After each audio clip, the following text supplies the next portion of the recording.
Welcome back to Piers Morgan Uncensored, live from New York City. Well, British-Iraqi rapper and pro-Palestine activist Kareem Dennis, better known as Lowkey, has been a powerful and influential pro-Palestinian voice before and during this conflict. The official version of his track Terrorist was taken off YouTube after the Hamas attacks on October the 7th, 14 years after its initial release. He's been highly critical of what he says is media bias and accused me of taking a pro-Israel slant on this show. Well, I'm joined now by Lowkey, who's at our London studio. Lowkey, thank you very, very much indeed for joining me. I appreciate it. Thank you for having me, Piers. I mean, on the issue of whether I'm pro-Israel, I don't have a horse in this race or this war. I try and be balanced. I try and have all kinds of views. I think we've had more pro-Palestinian people on this show in the last 2 weeks than any other news show in the world, and they've been getting huge audiences. So I would take issue with that charge that somehow I'm slanted one way or another. I think this whole thing is a complete tragedy. I know that you've been committed to the plight of the Palestinians for a long time, going back at least 15 years from what I can see in terms of you travelling to Gaza. What was your reaction when you first heard about these attacks on October the 7th? Well, let's be clear. Reading the testimony of survivors of October 7th from Kibbutz Be'eri, like Yasmin Porat, was extremely harrowing. What she alleges is not only that her husband was killed in the initial takeover, but also she then says that the Israeli military tanks fired on the room where the hostages were, killing 12 Israeli civilian captives. We have also seen fantastic work in the Haaretz newspaper by Amos Harel, where he speaks at length about Brigadier General Rosenfeld, who was in charge of the Haaretz crossing. Now, when this military base was taken over, what he says, Amos Harel in Haaretz, the well-known Israeli newspaper, he says that Rosenfeld, when he realized that the base was overtaken, called in an airstrike. This is in Haaretz. These are not my words. These are the words of Amos Harel. What we then saw is, since October the 7th, 22 Israeli civilian detainees killed in Gaza by Israeli airstrikes. The Israeli military has something called the Hannibal Directive. The Hannibal Directive was developed in Lebanon in the 80s by the Israelis with the clear understanding that they do not want the other side to take hostages. So, for example, you have the case of Hada Golding in 2014, what Israel called Operation Protective Edge, which killed over 2,200 Palestinians. But when this Israeli soldier was taken captive by the Palestinians, Israel then proceeded to kill everyone, including the civilians in the area around where he was kept and the soldier himself. So what Israel has, unfortunately, is a policy of killing captives. If you look at the case of Gilad Shalit, this was an Israeli soldier. Allow me to finish. Allow me to finish. Well, yeah, and don't you interrupt can't just me. keep talking. You can't keep talking. No, I have one last point to make, and I hope that you'll allow me to make it. In the case of Gilad Shalit, what happened was one Israeli soldier led to 1,000 Palestinian prisoners being released. There is a clear understanding within the Israeli military and political elite that they do not want people to be kidnapped. So therefore, they unfortunately, as history has shown us and as the directive within the Israeli military shows, they take action to kill their own captives that have been taken by the other side. Right, let me respond to you. You tweeted on October the 7th, the arrogance to believe you could keep 2 million trapped in an open-air prison indefinitely, ... That appears to have been your only comment about what happened. So just for the record, do you condemn what Hamas did that day? I condemn the genocidal conditions which have created this violence.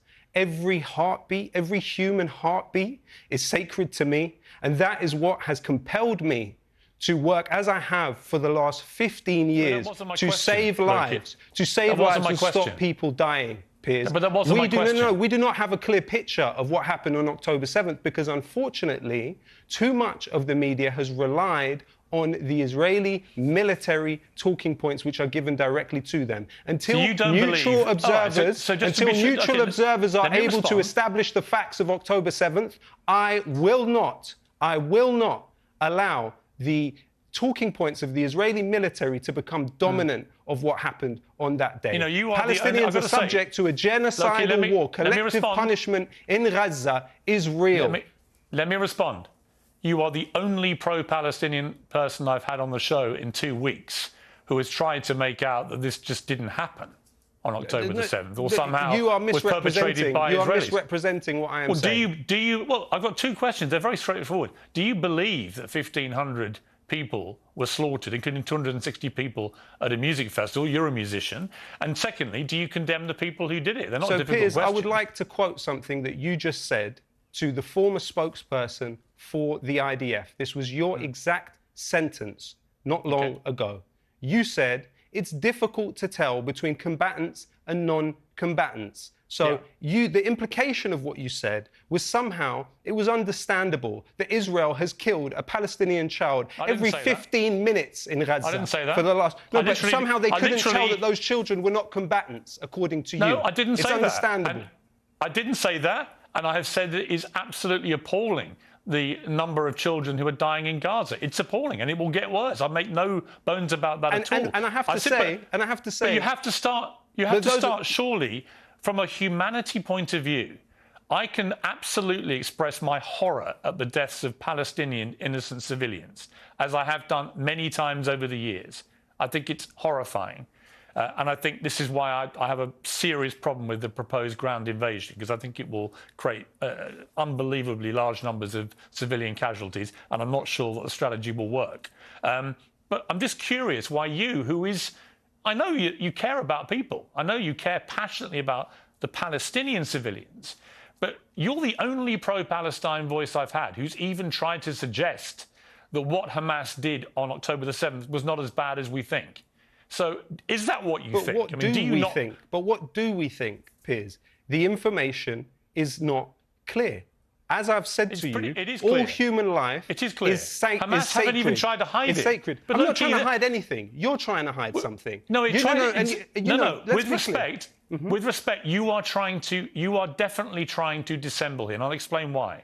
I've given you an opportunity to simply say whether you condemn what Hamas did, which, by the way, they have brazenly boasted about. They posted videos celebrating what they did. There is no doubt about what Hamas did. They want you to know what they did. They want me to know that. They want the world to know. They killed Jewish people in the main and in Israel with impunity. 260 people at a music festival. Babies, grandmothers. They kidnapped 200 people. God knows what's happened to them. Now, you can shake your head, but what you can't do is deny that that happened, because Hamas have admitted it brazenly and with great pride. Stated, and secondly, if they've admitted it, do you condemn what they did? I absolutely mourn the loss of all human life in this conflict, and I have struggled for 15 years of my life in a way that, Piers, to be honest, you haven't, okay? And I take you as an empathetic person with a high level of emotional intelligence, okay? I have struggled for 15 years of my life to stop the killing, for a ceasefire now, to stop deaths. But I have to say, Piers, that actually this line of questioning, unfortunately, on a personal level, is somewhat hypocritical, and I'll explain why. On April 18th, 2022, you said the exact phrase that you feel like Nelson Mandela walking out of prison on the long road to freedom of speech. Today, there is a statue for Nelson Mandela outside Parliament. Now, Human Rights Watch, Amnesty International, Beit Salim, and even the Harvard Law School have said that Israel practices apartheid against the Palestinian people.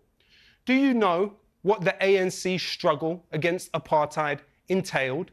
Are you aware that the ANC are believed to have very unfortunately, horrifically, and terribly taken the lives of children and civilians in their struggle against apartheid? So, Piers, you seem absolutely content to not only compare yourself to Nelson Mandela, who served 27 years in jail for what they described as terrorism at the time, but yet you cannot see what the vast majority of human rights organizations in the world see when they look at the Palestinians. When you look at UN Resolution 194, paragraph 11, the Palestinians have the right to return home. Almost a million of them were displaced in 1948 with the foundation of the State of Israel. And what we are now on the brink of is Palestinians, millions of them, being driven into the Sinai Desert with help of the US Delta Force, yeah, but Lowkey, with help of the British. Let me jump in. A manufactured, an Israeli-manufactured humanitarian catastrophe in Gaza. There is a 23% infant mortality rate in Gaza. Let me say something. I completely agree with you about the plight of the Palestinian people. I've tweeted about this for the last 2 weeks. No, to be fair, you haven't, Piers, and this is not journalism. Shireen Abu Akleh was journalism. Yasser Mortaja was journalism. Mu'taz Azaiza, that's journalism. Palestinians are reaching out from the cage that Israel has put them in, and they are trying to speak to the world. Yeah, and they are being met. They are being met with cold indifference. And I would say to you, Piers, I would say to you that gentleman that you've just had on the show, Mark Regev, he belongs in The Hague. David Petraeus, you know, Piers, you made your reputation as opposing the invasion of Iraq. Well, I would ask you, journalist to journalist, how could you justify the interview you just gave to the head of US forces in that illegal occupation of Iraq that David Petraeus led? He was then the head of the CIA. Both of the individuals that you have just had on this show deserve to be in The Hague, tried for war crimes. I am not anything like them. I have not hurt a fly. Those two men have. Why are they given the respectability that you gave them with your interview? And why am I interrogated as if I am somehow someone that could hurt a human being? Well, certainly in Mark Regev's case, I pushed him hard on all the positions Israel is currently adopting. That wasn't hard. Let me explain. Because I did a tweet today, and I meant every word of this. I said, I have great respect for anybody who, in the immediate aftermath of this appalling terror attack, said it was outrageous and appalling. There are 1,500 Palestinians still under the rubble in Gaza. Exactly. You've had your say. They're still under the rubble, Piers. They're still under the rubble. You're not bringing them up with that. I said those whose instinctive reaction was not to feel that, and I think you're one of them, because your reaction was to say the arrogance to think you could keep 2 million people trapped in an open-air prison indefinitely, as if somehow that justified what happened that day. Piers, it didn't justify what happened that day. You know exactly what you're doing. And you should be able... The point when that tweet was sent, you had not seen anything had happened. You've had your criticism of me, and that's fine. You're perfectly entitled to it. Like I said to you, or you said about me, I believe in free speech. You're entitled to your opinion of me, of David Petraeus, of Mark Regev. But I'm also entitled to judge you as somebody who did not find it in themselves to express anything involving any outrage or any... I've just expressed it. And Piers, this is not journalism. The idea of us comparing our moral compasses and somehow I have a deficient moral compass. Somehow I am a moral monster. You know what's true? You know what's true is I am not. The people that have shown a cold indifference to the ethnically cleansed Palestinians, dispossessed, 1 in 3 every refugee in the world is Palestinian. They are the largest refugee population. Those who have turned a blind eye to their suffering are those that need to be seriously interrogated about their moral compass. And I would ask you before we end the show, I would ask you that I am able to read out the names of the 20 Palestinian journalists that have been killed in Gaza. I haven't got time because I have 2 more guests. So you're censoring to have 8 minutes for them. We have 4 left. It's 20 journalists. So I'm being censored now. And I'll tell you something else. You're not being censored. This badge, zoom in on this badge. This badge was given to me by an employee of this building who said they were told they could not wear this badge because it was the Palestinian flag. You talk about uncensored. This is censored. This badge was banned from an employee in this building. I have told nobody they can or can't wear a badge. So that's a ridiculous thing to say. I'm in New York. But good to see you, Lowkey. I appreciate you coming on the programme.